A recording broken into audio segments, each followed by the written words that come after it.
Қуық аурулары зәрді жинайтын қуықтың қабынуы немесе оның қызметінің бұзылуы. Ең жиі кездесетіні цистит, қуықтың қабынуы. Себептері: суық тию, жеке гигиенаны сақтамау, бактериялар мен инфекциялар, зәрді ұзақ уақыт ұстап жүру, иммунитеттің төмендеуі. Аурудың белгілері: зәр шығарғанда ашыту, ауырсыну, дәретке жиі бару, қуық тұсының ауырсынуы, зәрдің түсі өзгеруі немесе иісінің күшеюі, кейде дене қызуының көтерілуі. Аурудың алғашқы белгісінде науқас адамның бүйрек тұсынан шаншу қадалып, сыздап ауырады.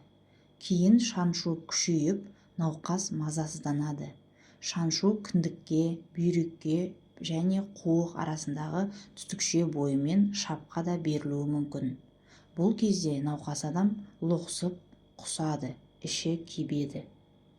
Алдын алу жолдары: жеке бас гигиенасын сақтау, суықтан сақтану, күніне жеткілікті су ішу, зәрді ұзақ уақыт ұстамау. Егерде осы белгілер болса, дәрігерге уақытында қаралу, яғни уролог дәрігеріне қаралып, УЗИ түсіп, анализ тапсырған дұрыс.